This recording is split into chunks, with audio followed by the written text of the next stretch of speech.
महफिल Urdu YouTube channel पर एक बार फिर आपका इस्तकबाल करते हैं और आपको खुशामदीद कहते हैं। प्यारे बच्चों, आज हम NCERT उर्दू क्लास 6 के लेसन नंबर 4 यानी सबक नंबर 4 को पढ़ेंगे, उसको समझेंगे और तफसील से उसके बारे में गुफ्तगू करेंगे। उम्मीद है कि आपने पिछले तीनों सबक को पढ़ लिया होगा, समझ लिया होगा और उसका होमवर्क भी कंप्लीट कर लिया होगा। अगर आपने अभी तक पिछले 3 सबक नहीं पढ़े हैं तो प्ले लिस्ट में जाइए और अपने सबक पढ़ लीजिए और उनका होमवर्क मुकम्मल कर लीजिए। चलिए आज का सबक शुरू करते हैं।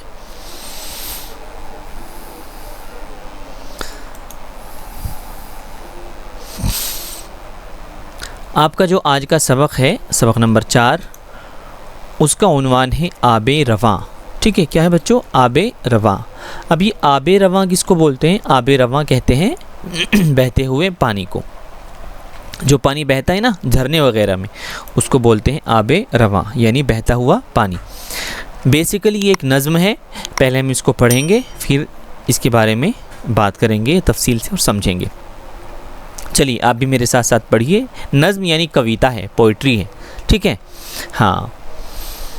उछलता हुआ और उबलता हुआ, अकड़ता हुआ और मचलता हुआ, पहाड़ों पे सर को पटकता हुआ, चट्टानों पे दामन झटकता हुआ, वो पहलू वे साहिल दबाता हुआ, ये सब्ज़े पे चादर बिछाता हुआ, वो गाता हुआ और बजाता हुआ, ये लहरों को पैहम नचाता हुआ, बिफरता हुआ जोश खाता हुआ, बिगड़कर वो कफ मुँह में लाता हुआ, वो ऊंचे सरों में तमव्वुज का राग, वो खुद जोश में आके लाना ये झाग।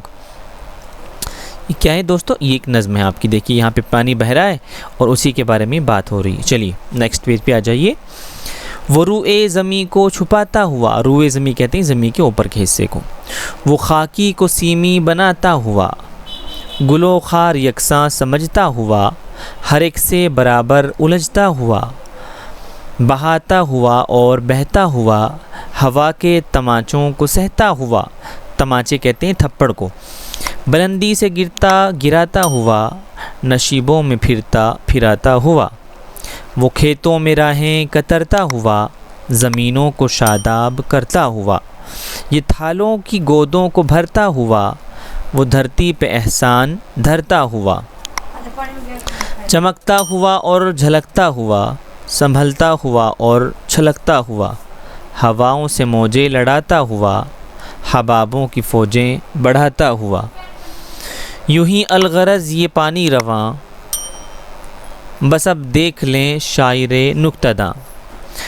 तो बच्चों ये था आज का आपका सबक और ये एक नज़्म थी। किसकी नज़्म है? अकबर इलाहाबादी। अकबर इलाहाबादी उर्दू के एक बहुत बड़े शायर गुज़रे हैं। और आइए अब इसके हम वर्ड मीनिंग को कर लेते हैं। मैं आपको पहले भी बता चुका हूँ कि लफ्ज़ व मानी यानी वर्ड मीनिंग सबसे ज़्यादा ज़रूरी होते हैं, क्योंकि वर्ड मीनिंग से ही पूरा पार्ट आपको समझ में आता है। अगर आपको यही नहीं पता चल पाएगा कि शायर ने क्या कहा या सबक में क्या कहा गया है, तो फिर आप सबक को समझ नहीं पाएंगे। चलिए अपनी कॉपी निकाल लीजिए और अपने वर्ड मीनिंग यानी होमवर्क नोट कीजिए। पहलुए सहल साहिल किसको कहते हैं? समंदर के किनारे के आसपास का हिस्सा। पहलू कहते हैं आसपास को और साहिल कहते हैं साहिल कहते हैं किनारे को। दो वर्ड यहाँ पे मिलके एक बना है। ठीक है। सब्ज़ा किसको बोलते हैं? हरियाली को। पैहम बोलते हैं लगातार, मुसलसल। बिफरना आपे से बाहर होना, जोश में आना। कफ कहते हैं झाग को। ठीक है। और तमव्वुज कहते हैं मौजें उठना, लहरें उठना। ठीक है। रुए ज़मीन, ज़मीन का चेहरा, बमानी ज़मीन पर। खाकी मिट्टी के जैसा। ठीक है। सीमी चांदी जैसा सफ़ेद। खार कहते हैं कांटे को और यकसा कहते हैं बराबर, एक तरह का। ठीक है। चलिए नोट कर रहे हैं ना आप सभी? नशेब कहते हैं ढलान, पस्ती जो ऊपर से नीचे की तरफ आता है। और शादाब कहते हैं सरसब्ज, हरा भरा। हबाबों कहते हैं, हबाब की जमा है, ये क्या है? बहुवचन है। हबाब की जमा बमाने बुलबुले। ठीक है।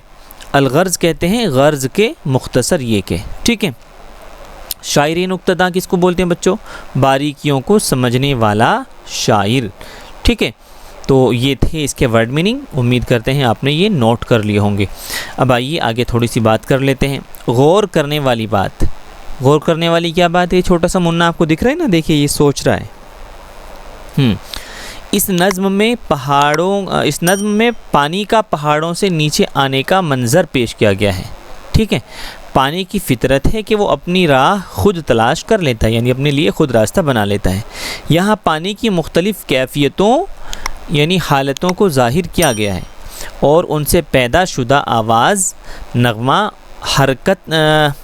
और हरकत ने नज़्म में लुत्फ़ की एक कैफियत पैदा कर दी है। जब पानी ज़ोर से बहता है तो झाग पैदा होते हैं और पानी की सतह पर फैल जाते हैं।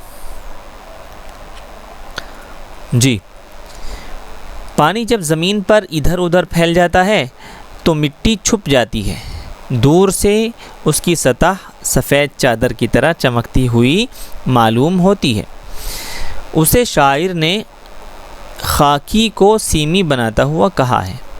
जहाँ दरिया नहीं होता वहाँ सिंचाई के लिए नहर, तालाब या ट्यूबवेल वगैरह से काम लिया जाता है।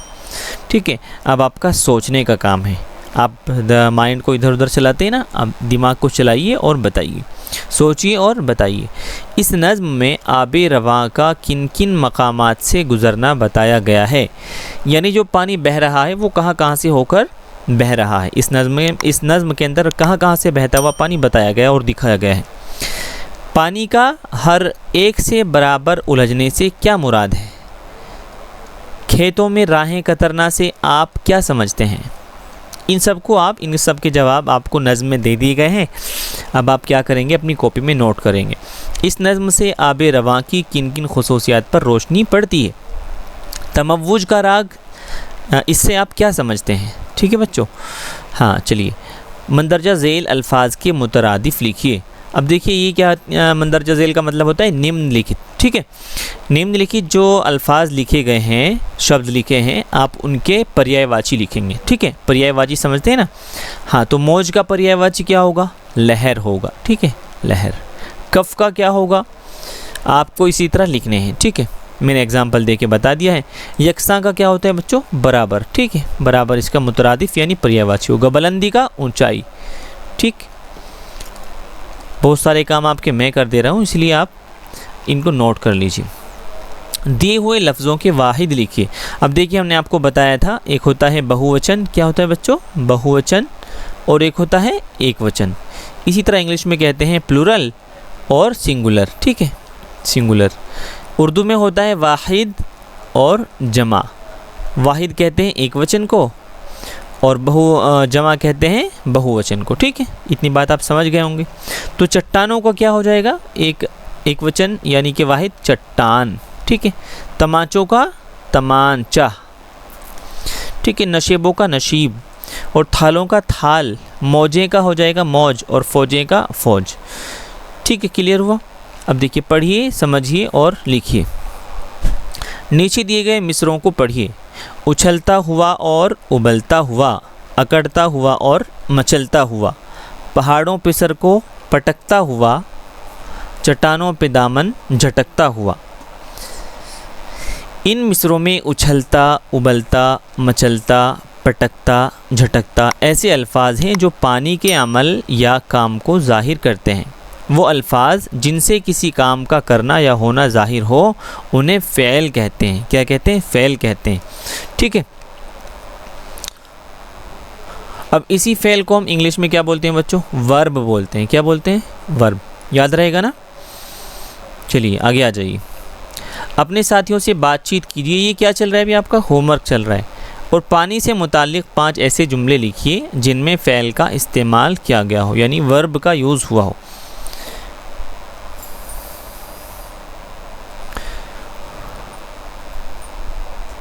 मुहावरे के बारे में हम आपको पिछले असबाक में बता चुके हैं।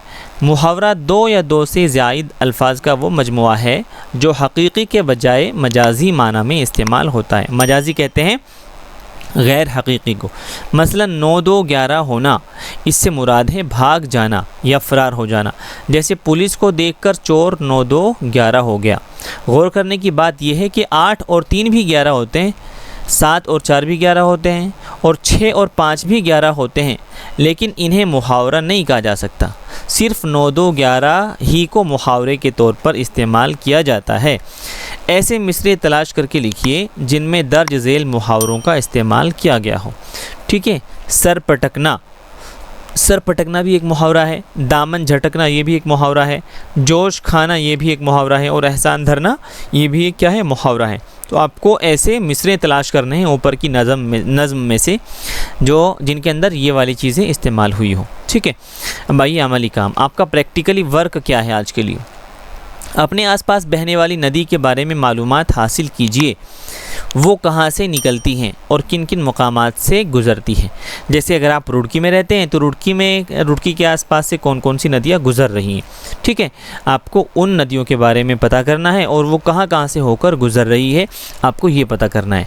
तो प्यारे बच्चों, ये था आज का आपका सबक। उम्मीद करते हैं कि आपने इस सबक को मुकम्मल पढ़ा होगा, समझा होगा। और अगर अभी तक आपने जो पिछले सबक हमने पढ़ा चुके हैं, आपने अगर अभी तक उनको नहीं देखा है तो प्लेलिस्ट में जाइए और उनको देख लीजिए, अपना होमवर्क मुकम्मल कीजिए। उम्मीद करते हैं ये सबक आपको अच्छा लगा होगा। अगर आपने अभी तक चैनल को सब्सक्राइब नहीं किया तो कर लीजिए और घंटी का बटन ज़रूर दबाइए ताकि जब भी आपकी क्लास हो तभी आपके पास नोटिफिकेशन पहुंच जाए।